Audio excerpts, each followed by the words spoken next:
welcome to the Future Now series. This is a series of interviews that we do with the leaders, the people carving out the future in the dental industry. And I'm thrilled to have Mr. Stephen Thorne on the line today because he's one of the guys who's really carved out this future. And like any entrepreneur, I can see that he's moving out even further than where he is, even though he's highly successful. His whole family is a group of dentists, and he might tell you a bit about that. He started Pacific in 1994. It's doing over $1 billion in revenue. It's got 600 practices. It's got 1,600 support dentists. Nearly 400 are owners. He's in 17 states now. He's got 3 that he's knocking on the door. And it's a comprehensive view that he's taken, including specialists, which he might tell you a little bit about as well. The other part that I really appreciate is that he started this when there wasn't a lot of people around to go into the water with him. And, people who are innovators and then have the innovation move to early adoption by others, and now a lot of adopters are coming. The tipping point has occurred, and Stephen's one of those people who made it happen. So, Steve, if you wouldn't mind introducing yourself, and then we'll talk about what future you've got in store for us, that'd be great. Oh, well, thanks, Mark. Thanks for having me here today, and it's great to talk to you. Yeah, you talk about those early days. It was interesting trying to pave the way and create the roadmap for what has become this space we're all in, the DSO space. A few of us back then were trying to figure it out, me and Rick Workman and a couple others back then, and we saw the future of what group practice could be, mostly based on what we saw that happened in the medical profession, the goods and the bad, and learn from that and pressed ahead. And here we are today with so many groups coming into the space, so much capital flowing into dentistry, and dentistry is as exciting as it's ever been in my 28 plus years, and it is crazy times in dentistry, and the industry is on fire. So it's a great place to be, but it's also very competitive right now, as you know. Yeah, I think it's just the best time. And the game is so open. The rules have. I want to really acknowledge you, by the way, for Washington State. Oh, thank you. For me, I would get on a horse for that. It was such an amazing victory for you. It's going to domino everything. It just really. Well, I don't know if it's going to domino everything. Every state's different, and it's actually causing some states to take a hard look at where they sit and what they can do to alter things, maybe. But we work very hard in the state of Washington to update some laws that were put in place back in the 1930s, and I think we got a good outcome that I hope the Washington State Dental Association and the DSOs and all the unsupported independent docs are all comfortable with.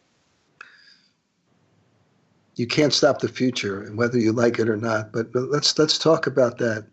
So, what I would ask it my way. What do you have up your sleeve? What is this next thing that you've got going on? I can't tell you all my secrets.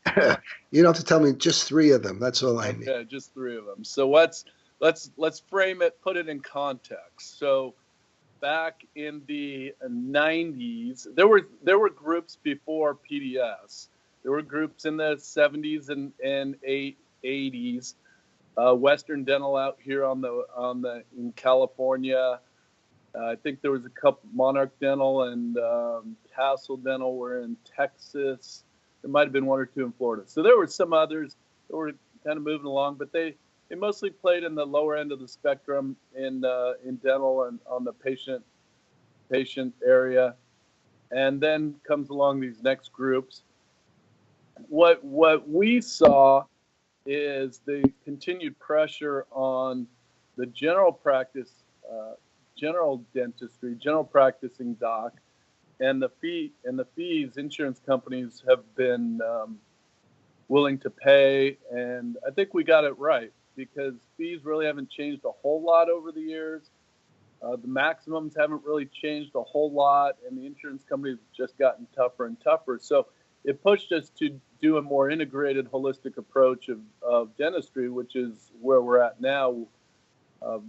Basically, large group practice, multi-specialty practices, try to get all the different specialties under one roof, and that's really worked out well for us over the last decade and a half. Roughly half the revenue we support is specialty revenue now today.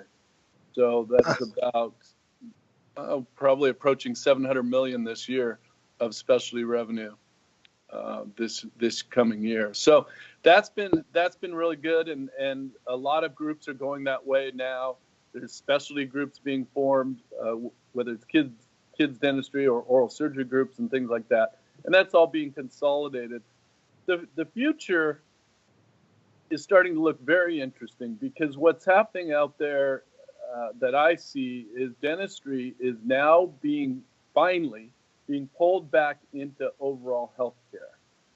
Dentistry has been isolated over the last 30, 40 years in its own little niche area, and I think that niche is starting to go away. We're seeing it with Kaiser Permanente doing some dental medical integration. We're seeing it with, I think it's called Health Partners in Washington. We're seeing it with a group out on the East Coast called Pro Health, where they're going the other way, bringing in dental into their medical.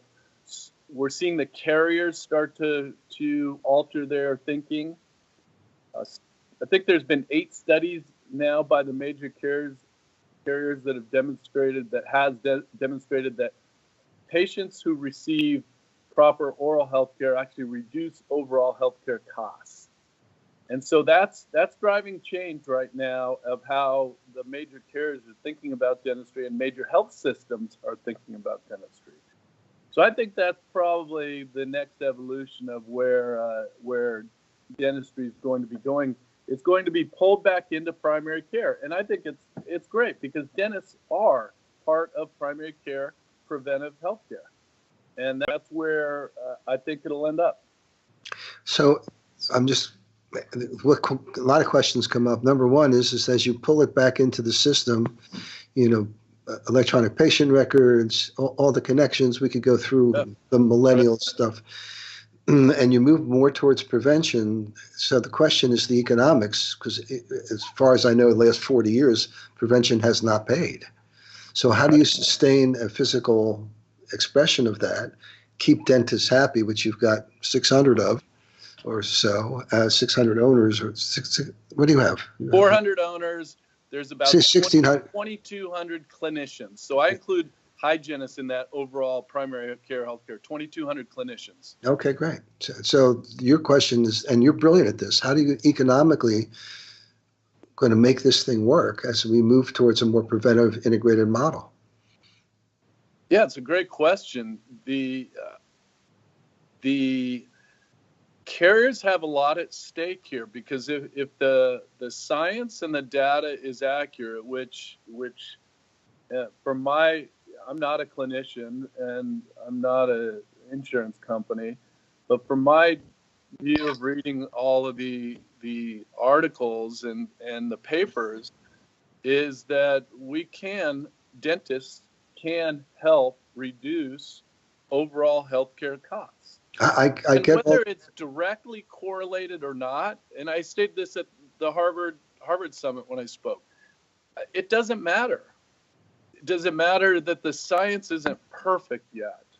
No, what we see is behavioral change, and we see people getting healthier.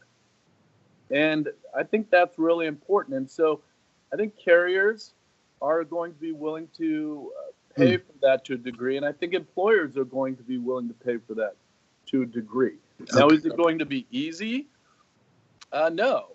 There's going to be lots of challenges in this, but I think we can see a time coming when dental and medical insurance play together in the same sandbox. Yeah, now I'm sure they'll be embedded. My question is, do you think you're going to have to change your delivery system as the system itself begins to change? I don't know whether it'll happen in kind of my career. I've been doing this a long time, but I'm thinking yes, Mark. I'm absolutely thinking you're going to see dentists working much more with the current primary healthcare provider network, whether that's primary care physicians, whether that's nutritionists, whether that's endocrinologists. I think that's starting to come together. And I think that's why you're seeing organizations like Kaiser invest heavily in that space right now. And the same thing with third parties. They have the same thoughts you have. All right. So you have a particular platform in Pacific Dental Service, and it gives what you're declaring and asserting and proven that it gives advantages to people.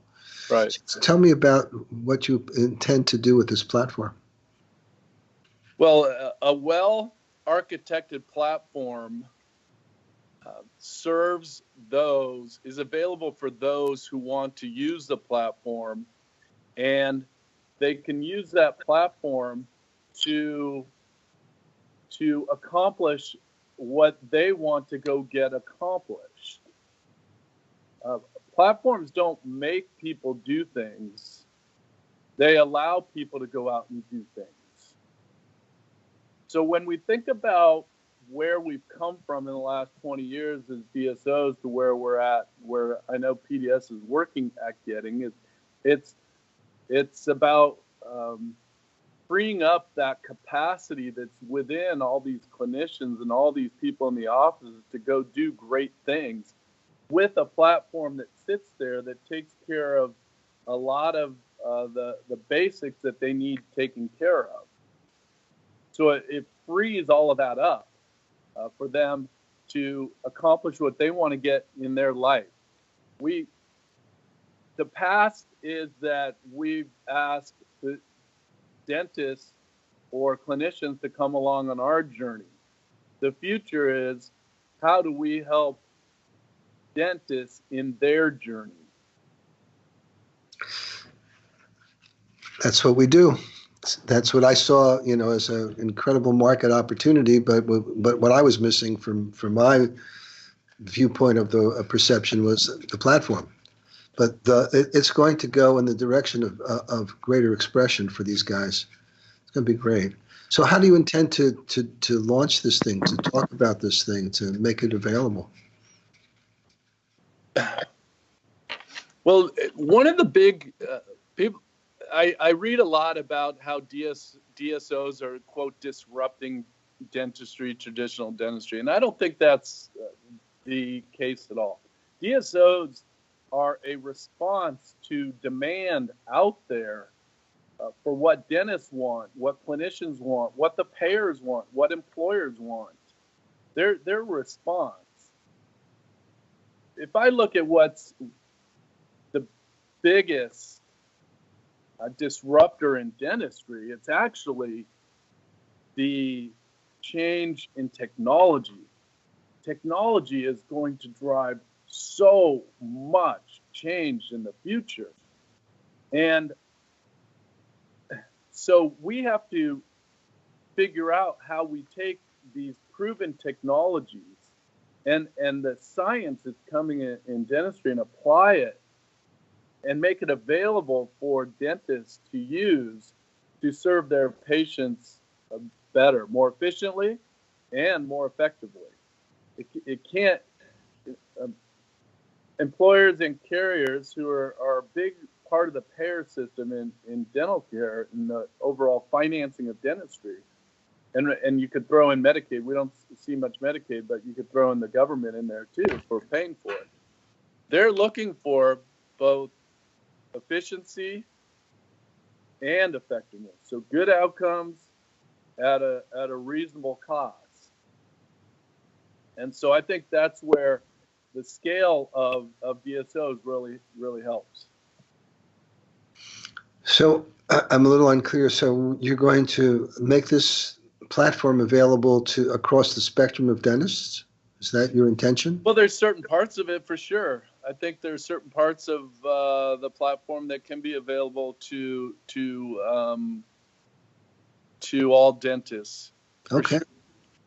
I think for the core PDS offerings, no, it will be those who choose to have PDS support them. I think there are groups out there in the past. Well, I know there's groups out there that have tried to do some of what PDS does piecemeal.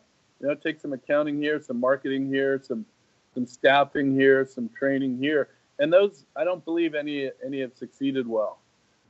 And what I've found, Mark, is that most dentists don't really want that. Most dentists do like the full service.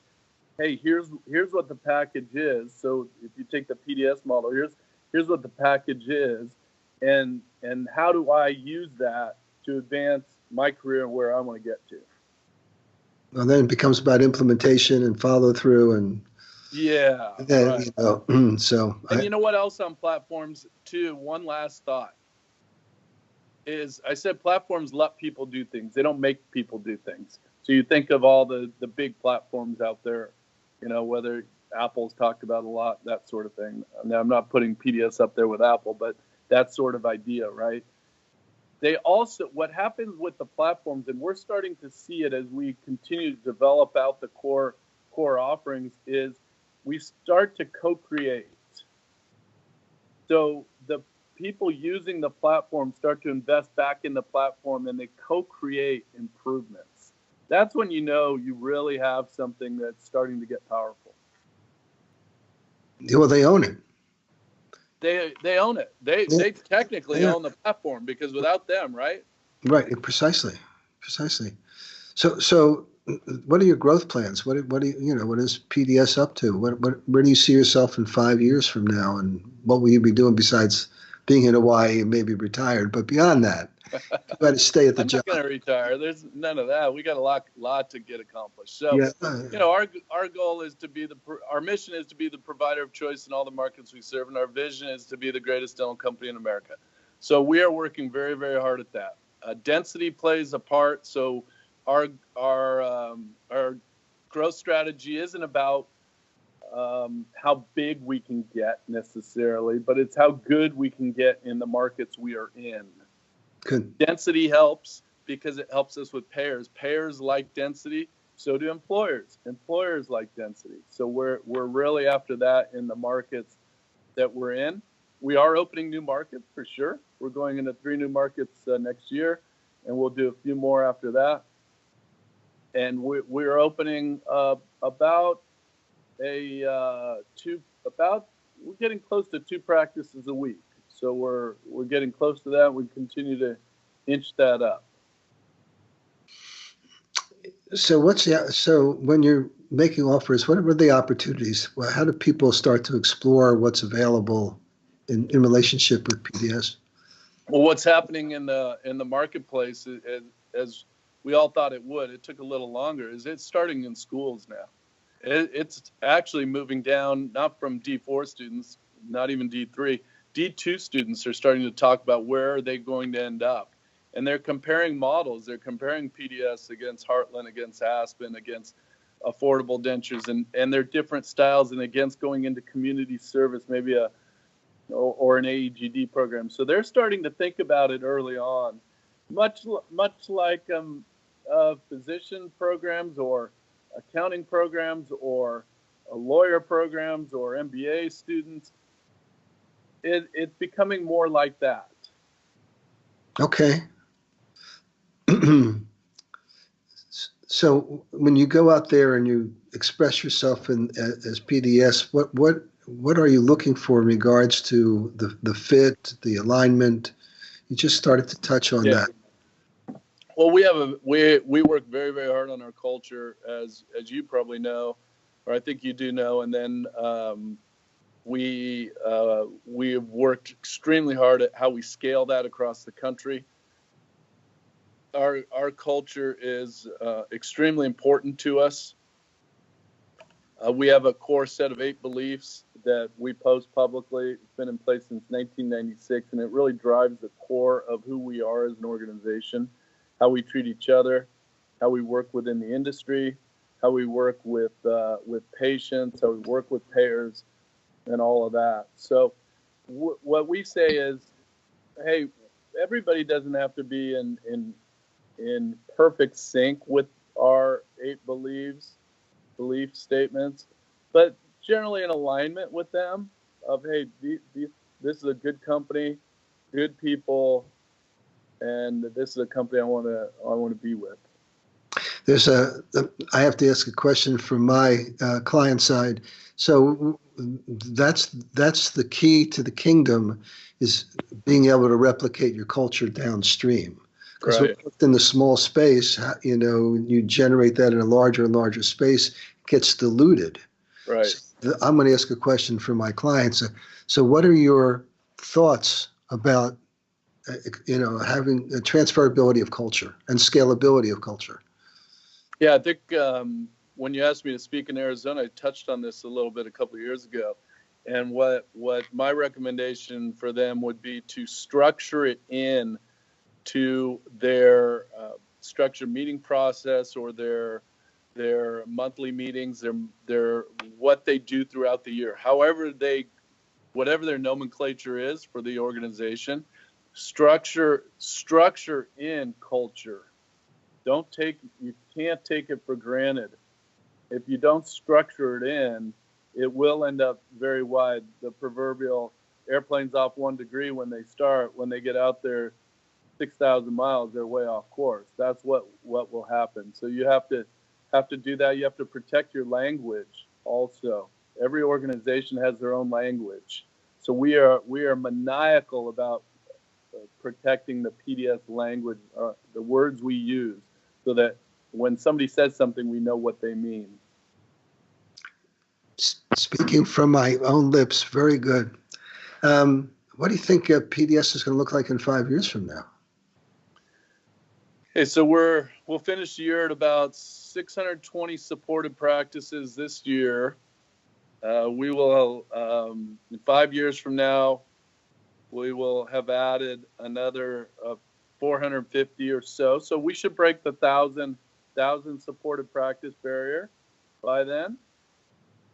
And we're looking at some different ways to grow the business. So they'll be announced sometime in the next year or so. So we're looking at some new innovative, as you know, Mark, I'm a bit of a futurist. Yes, a bit. But planning ahead for is my job as CEO, and thinking ahead for these things. So we got a few new areas we think we can help out dentistry and help out dentists and help out patients. So we're working on those. Are you going to be able to do it with the same team you've got, or you see a change in your team? I've got the best team I've ever had in my 28 years. So right now we are rocking. I've got the best team I've had. Okay. Well, you may be the best leader that you've ever been in the whatever number of years you've been doing this stuff. So anyone who can, I like what you said about CEO ability to stand in the future and then look backwards, and then be able to pull the organization towards that vision. And do you think that's, well, you know a lot of dentists, and do you know, and you know other organizations, in terms of the scale of that, is that why they're so, my job is to have these guys become little Stevie Thornes, if I have to say it in a metaphorical way. They're doing great, but then there's the question of that quantum expansion of consciousness to be able to, okay, I'm really playing here. Yeah. So what is it that you see in this community, if you had to give this community some advice?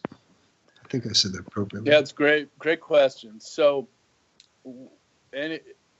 all of us have been there. Their experience most likely won't be different than mine's or Dr. Workman's or the other leaders in the space. It's relatively easy to scale in those early years. 5 offices, 10 offices, maybe 15, maybe 20. You can still get around all the offices. You know everybody by name. You can get in, shake hands. You can put your arm around them and help them out. You start getting over 20 offices, 25, 30 offices, suddenly you got to be thinking about things differently and how you're going to work within this new environment where you don't know everybody and you can't run the organization just based on your relationship with these people. And then you keep growing and you hit another level and wherever that is, and you have to reinvent that also, and you have to keep looking at how you scale the organization. Scale creates complexity in its nature, and we have to, as leaders, continue to push back down to try to keep things simple. Scale creates complexity, and we have to plan for that. I say keep from a vision casting standpoint, keep my nose to the grindstone, but my eyes on the horizon. So keep focused on that day to day. Dentistry is a day to day business. Really, it's even more than that. It's really an hour to hour profession. And if you can stay focused hour to hour, at the end of the day, you have a pretty good outcome. And then day to day. But you also have to see the future of where you're headed, what you're doing, and build that into your organization. This is not a trick question to close here, but Okay. Given my view, given my models that I think inside of and I work with, one of the things that I look at is who are people that are able to do this? And so the word that I use is being. Now, if you look back 10 years ago at where you were in Pacific and where you are now, right, you're not the same person that you were 10 years ago. You're being different. Right. I'm going to say it in a strange language, but you'll get it. So who are you being now that you weren't being then that gave you access to the kind of success that you've attained? That's a great question. So I'll answer it maybe 2 different ways. So I've always searched out mentors. I'm maniacal about searching out mentors. Anybody that's been there, done that ahead of me, or maybe looks at things differently, I practically beg for some of their time. Hey, teach me. I want to. Part of it just driven to succeed. I don't want to make some of the mistakes if I can learn from these people. And one of the guys that has helped me, one of my mentors helped me out a lot. He's involved with me in the business now as a partner, but he talks about different stages of our leadership, from that kind of merchant doc. You know, you're doing everything, you make it happen, you sweep the front, door area before in the morning. You're a merchant, and it's great. It's great training, and it's fun. You're in the weeds. You're doing it all the way to the extreme where you're an owner leader out there, and there's different steps in between that you strive to get to as a privately held company. And so I'm on that journey right now. You have to give up certain things along the way. We're highly accountable. Dentists are highly accountable. The leaders that are in your group, highly accountable people. So how do you move from being highly accountable, so we get stuff done, to the point where we can hold other people accountable to them getting stuff done? Yeah. Right. Okay. This is a whole other call, because you did great. It's always fun to talk to you, man. I think, it's just great minds are always interesting to interact with, because they think in a way that's future tense and not bound to the past, but highly regarding the past. So there's a certain way that they look at life and they look at work that gives them access to things that other people can't see. And that always intrigues me. All right, my man. Thank you so much for spending some time with me. Enjoy Hawaii where you are. I just think it's great. And we might do this again. It's really fun. Yeah, looking forward to it, Mark. Thanks a lot for your time. All right. You're welcome. You be a good boy. Hey, take care. All right. You too. Bye now. Bye.